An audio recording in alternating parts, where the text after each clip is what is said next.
baby.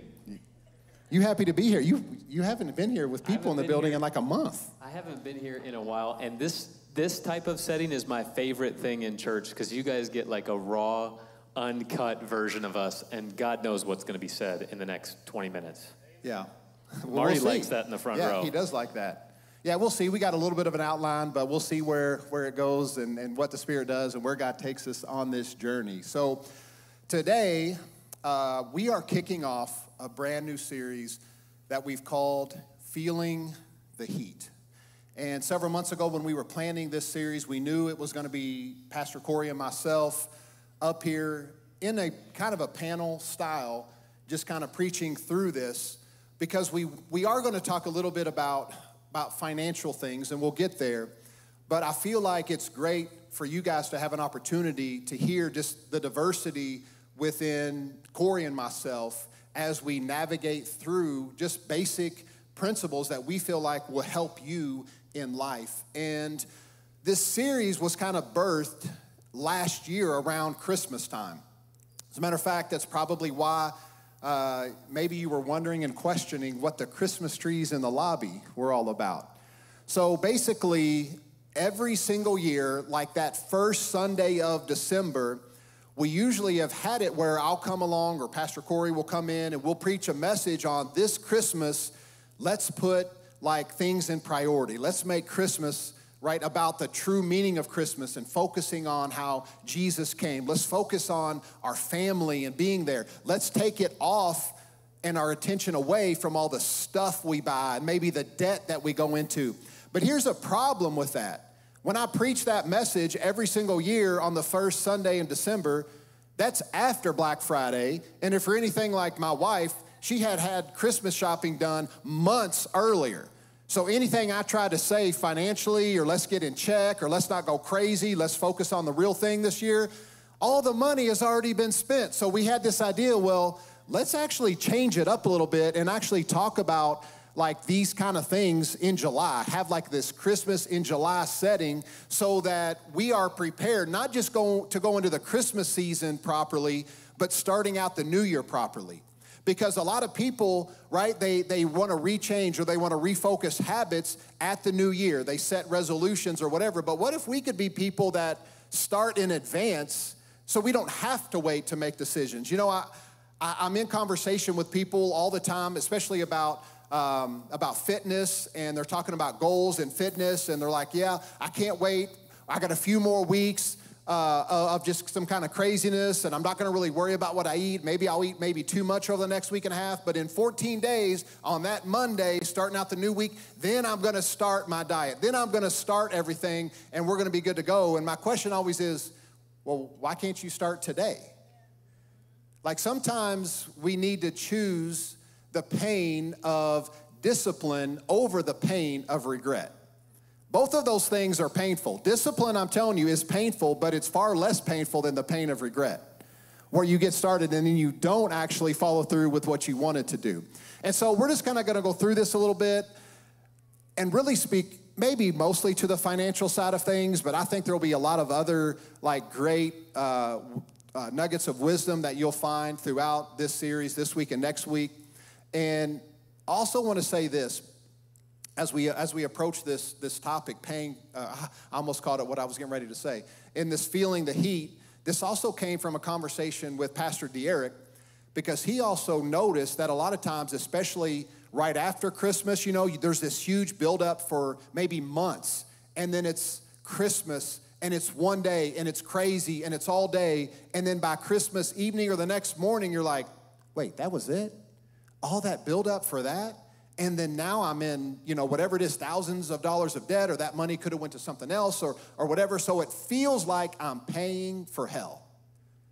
That's where this series is birthed out of. And so let's get started. Yeah, this is going to be super practical, and we're not going to tell you what to do with your finances, okay? This is just some conversation pieces that we want you to have with your spouse, with your friends, with yourself, if you're single, just to kind of get ahead of the game, so to speak.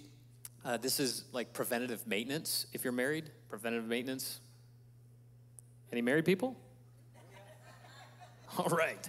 Maybe you don't have those conversations with your spouse, and that's why We're going to talk about that today. We're not, yeah, and we're going to move on. So this is really just to like prevent frustrations, disappointments, fear. Honestly, there's a lot of fear that's entangled with finances, a fear of lack, a fear of provision, a fear of not fitting in, right? We compare ourselves to people. Do you know how happy you would be in life if you had no one to compare your life to? So that's all we're doing here. This is no pressure. We're not being like, hey, you have to do this, this, and this with your finances. This is just some preventative maintenance conversations that we want you to begin having now in July so that this Christmas really can be the best season ever with you, mentally, physically, with your family. I know some of you don't even like enjoying your family, but what if we could begin to change the way that we view our family so that we can actually enjoy those few moments that we have with our family? Is that good? All right, so foundational verse for the series this week and next week. It's found in 1 Timothy chapter 6. It's verses 9 and 10. Check out the screen. These verses will be up there. Paul writes to his spiritual son Timothy. He says this. He says, those who want to get rich fall into temptation and a trap and into many foolish and harmful desires that plunge people into ruin and destruction. Leave that up here. Let me stop here real quick. I want you to notice he talks about getting rich. There's a difference between getting rich and building wealth. Because building wealth, we want to actually establish a legacy that can go in to build the kingdom of God. But here he's talking about those who actually just want to get rich, and sometimes it's get rich quickly. They fall into temptations, to traps, many harmful desires, foolish things, and it plunges people into ruin and destruction. Some of this is this idea of going into debt, and we're going to talk about that kind of next week, but how the borrower is slave to the lender. And so it's into ruin and destruction. In the verse 10, many of us know this verse. We've heard this verse preached on before. He says, for the love of money, not money in and of itself, for the love of money is a root of all kinds of evil. Some people, eager for money, have wandered from the faith and pierced themselves with many griefs, or other translations say many sorrows.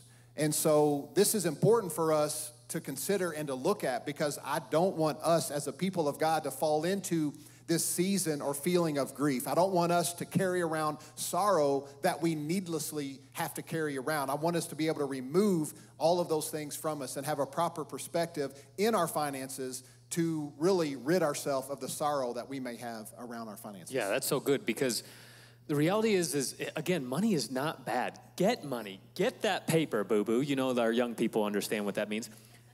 It has to come from this motive of what's the purpose, what's the reason.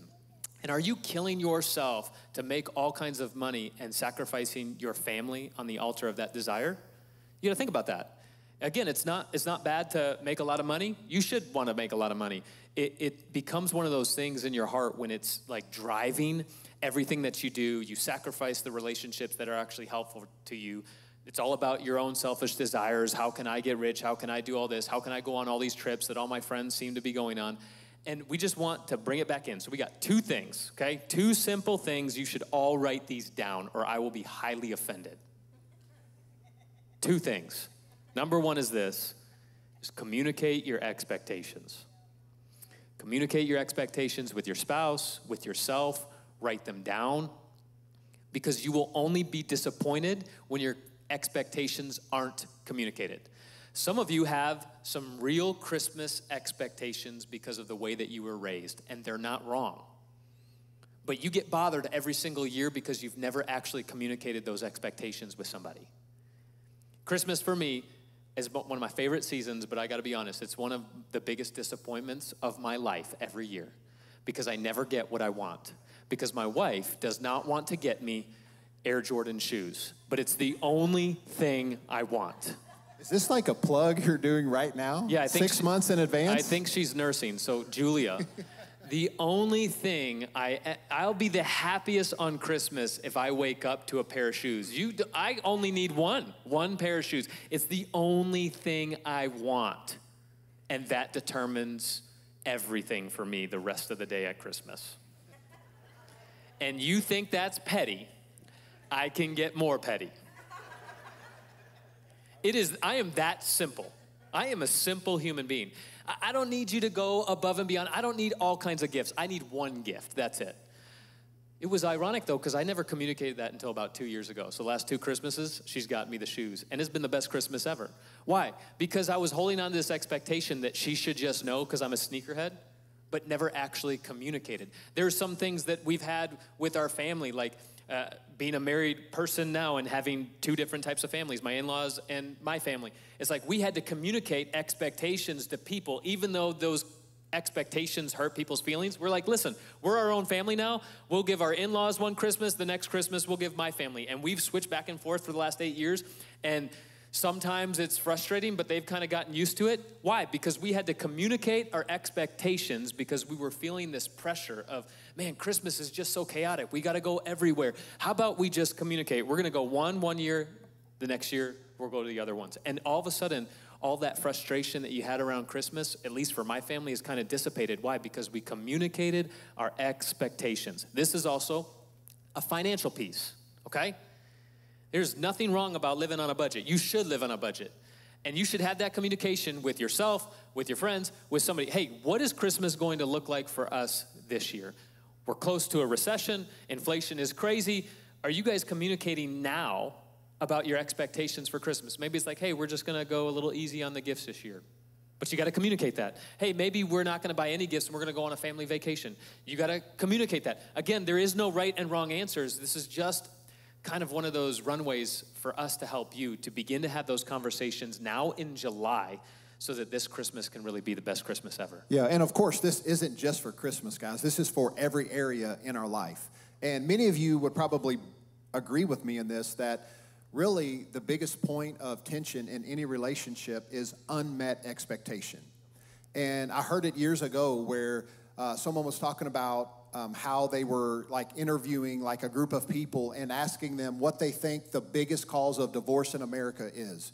And of course, the top 2 answers every single time he would ask someone would either be sex or money, of the reason why people were getting divorced. And this guy kind of brought it around to say none of that is true, or any other reason people give, raising kids or how they're going to, operate in their faith and all these other things. No, it's all centered back to unmet expectation around those things because they weren't necessarily communicated and then they weren't agreed upon. And so this idea of communicating our expectation is huge. And real quick, I'm just actually going to share a story that just happened last night. And don't worry, babe, I'm going to throw myself under the bus on this one. I sure hope so. She's looking at you pretty. Yeah, I know, like, what are you getting ready to say? But no, this is about me.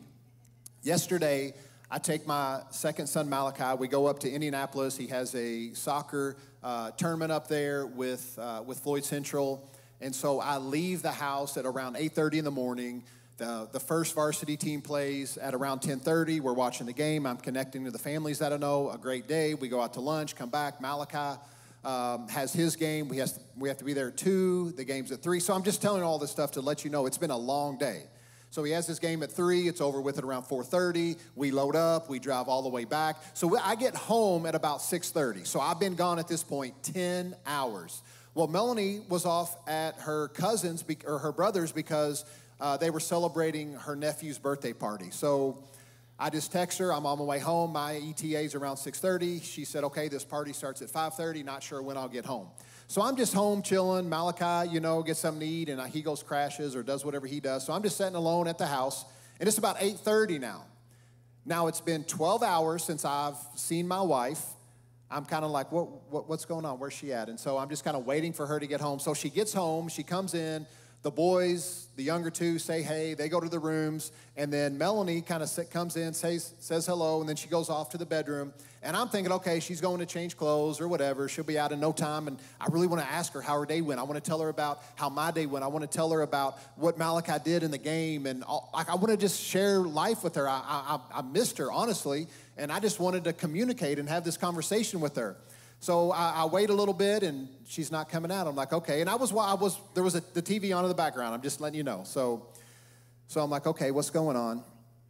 10 minutes pass. Man, okay, maybe she's using the bathroom. I'm just going to give her some time. This is a little too much, maybe. Wow, a 10-minute bathroom break? So no, I'm just saying, change clothes. I don't know what she's doing. So then 20 minutes goes by. 25 minutes, I'm like, okay. So I turn off the TV, and I get up, and I guess she heard the TV go off, and then so she comes in. Well, she had been in there. She was just kind of winding down for the day. She loves to read, so she just lay down, started reading, and I'm like, you were reading? I've been waiting here now for 12 hours, and you're in the bedroom reading, and I wanted to communicate with you all day? How dare you do that? And I'm going to be honest, I was not so nice in this conversation. I kind of blew up a little bit. But it's because I didn't communicate anything. I could have said, hey, I can't wait till you get home, can't wait to unpack the day with you. Or when she walked in, hey, babe, come sit down on the couch. I want to tell you how the day went. I want to hear about how your day went. But instead, I didn't communicate any expectation, and I boiled to a point of frustration, which then, I'm going to be honest, it kind of did turn to anger just a little bit. And I'm like, what in the world? And I'm fuming, and I'm just like, oh my gosh, this is all, well, I didn't have this revelation. Melanie gave me the revelation. She said, you should have just communicated what you wanted. If you would have told me to come down and sit on the couch, I would have came down and talked to you. Come on, let's give it up for Mel. Yeah. So this idea of like communicating our expectations, it's huge in every area of life, especially though around our finances. For sure. Communicate your expectations. Number 2, here's the second thing you should write down. Create a plan.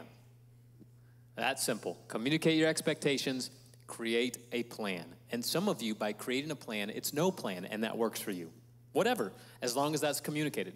But create some type of plan. You have to remember what is, I like to use the word unique. You got to stay unique to you, because we're all human beings, but we're all uniquely different. We all have different love languages. We all have different goals. We all have different drives. You got to stay true to yourself. So figure out what is best for you individually. Figure out what is best for you collectively as a family. Create a plan around that, around Thanksgiving, around Christmas, around, hey, we got school coming up in like a week, and you want to avoid Walmart at all costs over the next 2 weeks, okay? Or Target or wherever. It's just crazy. Veterans Parkway, I don't even want to be on Veterans Parkway over the next 2 weeks. It's just crazy. Why? Because people are getting back to school. So guess what? If you're going to go out, just expect traffic and don't get frustrated about it. Or find some back roads. Or order online. Create a plan. Because without a plan, you will always fail. Every time. And even Dave Ramsey says this in their Financial Peace University. He says, without a plan, what does he say? Expect to fail? Did he say already what I said? I don't know. Without a plan, I forgot what he says. Take the class. It's really good. Yeah, I think he probably says, it might be a famous saying. Obviously, it's if meant you a lot to me. fail to plan, then plan to fail. Yeah. That's not Dave Ramsey. I don't know who that is. Whatever. It's been around for a long time. Somebody. If you just say, like, no one really fact checks you on quotes, so you could just say Dave Ramsey. Well, just attribute it to me every time, and we'll be good, and that'll puff me up and make me feel good too. What is it? If you fail to plan, you'll plan to fail? If you fail to plan to fail. I want to speak to this just for a minute, especially this idea of uniqueness and not comparing. Because I've been doing a lot of just like soul searching. You guys heard a couple weeks ago in my Just Say It message, I'm trying to figure out, but I'm at this tension because I'm just trying to do this with the Spirit's help. I'm not trying to copy what somebody else is doing in church. I'm not trying to copy the ministry down the street that might appear successful. So if they're successful, we'll just do that and I'll do that. I'm really trying to find what is unique to us. And I think this is especially important in our finances to not compare, to get what the Spirit is saying to us in our finances, because maybe He's asking us to give a certain amount and wants us to contribute and be a part, not only give our finances, but give our time to certain ministries or certain people, or maybe there's a ministry that He's birthing in your life right now, and that is what you're to give to. And I go back to after Jesus' resurrection, and I've been looking at this story just all week long. He's talking to Peter, and of course Peter had rejected him, said he didn't know him, denied him, and just Jesus comes to him, ministers to him, loves on him, and basically he, tells him, do you love me? Yes, Lord, I love you, Peter says, and eventually they go on and he restores him. And then the very first thing that Peter does is he looks at the disciple John and he asks Jesus, well, because he just hears Jesus tells him, look, you're going to come back, you're in the, we're in right relationship, we're good, but just know this message that you carry of the kingdom and of the gospel, you're going to be killed, you're going to be crucified. And he's like in this moment, and he looks over and he sees John and he says, well, Lord, what about him? And he wanted to know what's going to happen with John. Is he going to have to face the same fate that I'm facing? And Jesus says, what's that to you? What's that to you? What if I want him to remain until I come again? Like, you don't worry about that. You just focus on what I want you to do. And I think that's true and important in all areas of our life. What is the Spirit saying to you uniquely? In finances, in relationships, in direction in life. Don't look around. Remember a couple weeks ago, too, in that message, I talked about the whatever. God's asking you about your whatever. Whatever you do it as unto the Lord. Whatever you do it with all of your might. Whatever that is, you get creative because God's put creativity in you. You plan out your life, your next steps, and even in finances, and then do that in alignment with the Spirit, and then watch as you get to this place of real, authentic peace that he wants to give you. Yeah, because without intentionality around creating a plan, you'll never be generous, ever. Generosity is one of those things that you have to be intentional about. In fact, in 2017, my wife and I, we said, man, so we're generous to this church, we're generous to a couple other ministries, but we wanted to be generous to specific individuals. You know, you see a lot of needs going around, and if you don't have a plan in place, you'll never be able to be generous to individuals when you see them, or you'll never be able to be generous to a place where it actually impacts their life without a plan. And so we got a couple friends together 5 years ago, and we said, hey, we want to give this specific amount every year to a couple people. And so we had several people jump on board. And this has been like one of my favorite things to do around Christmas time is to specifically bless somebody financially. It's because we got a plan in place and we already had that money saved in January the year before. So it's easy to give above and beyond when you have a plan established. And this year we're doing something on top of that. We've got a couple friends. We're going to go out to dinner sometime in December, and we're each going to leave a $100 tip for the waiter or waitress.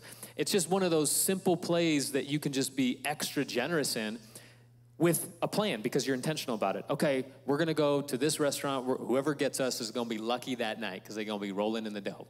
You know what I'm saying?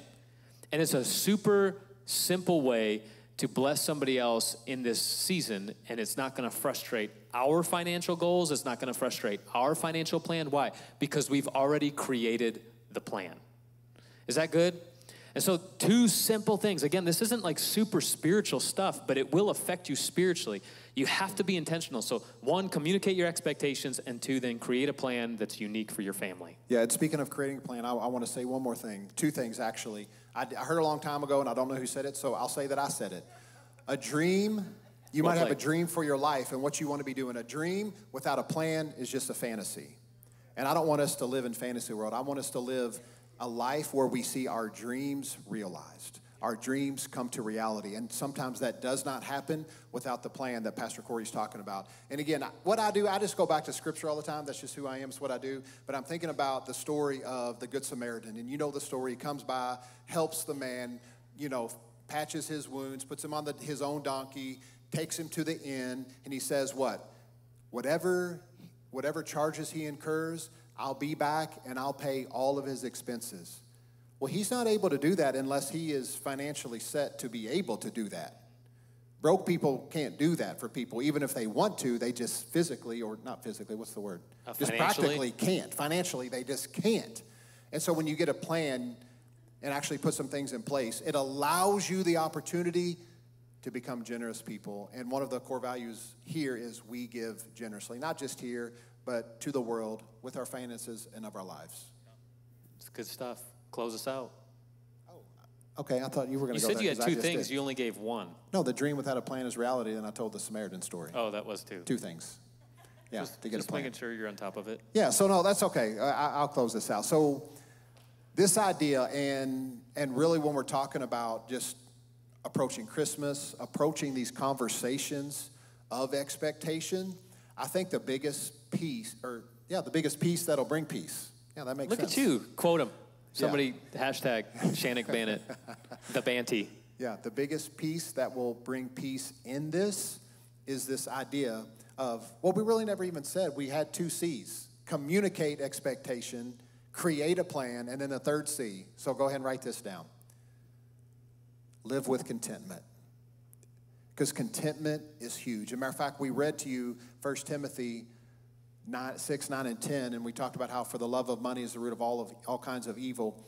And if you actually read the verse that comes right before that, 1 Timothy 6:6, this is actually what it says as the context of approaching the love of money. He says, but godliness with contentment is great gain. You know, especially in our finances, we think about it in terms of, right, gain or loss. And a lot of times, many of us are losing, but we're losing because we haven't had a proper perspective of contentment. Because if we can get that right, if we can get the contentment piece right, Paul said, I've learned the secret of success in life. I've learned the secret. You want to know the secret? Whether I have plenty or whether I have lack, I've learned the secret is I can do all things through Christ. Why? Because I'm content with where I'm at in life. I have contentment. And when you have contentment, especially around your finances, you don't live in what I call destination addiction. And that is where if I get to this place, then I'll be happy. If I have this amount of money, then I'll be happy. If my 401k can go to this, then I'll be happy. If I get that job, then I'll be happy. We need to start learning contentment and joy in whatever season that we're in the current moment. Is that good stuff? Contentment. That's good stuff? All right, here's what we got. We're going to close. We are possibly thinking about doing the 9-week Dave Ramsey class. We're going to see if there's interest. If you're interested in that, we have a sign-up sheet right on our info desk, right in the lobby. It's that middle desk right there. Put your name, your number, your email. We'll give you some more information over the next coming weeks. If we're going to do that this fall, we'd love to gauge that interest, though, first. Cool? Yeah, so it's called Financial Peace University. We've offered it several times through the last decade. We're hoping to start another class, another group this fall, along with providing other opportunities of connection within life groups and connect groups. This will just be one of those. And so if you want to get peace around your finances and put some things in place and to get help with an actual plan, this class is for you. And you'll hear more about this next week as we will unpack the plan that Dave Ramsey lays out, which we're big believers in, but also if you come back next week and listen, you'll also hear why I think there's parts of Dave Ramsey's plan that I actually don't agree with. You'll get to hear my disagreements with Dave Ramsey, but also find out what works, what doesn't work. Wow. And, yeah, hope to see you next week. You're loved, and there's absolutely nothing you can do about it. We'll see you guys next week.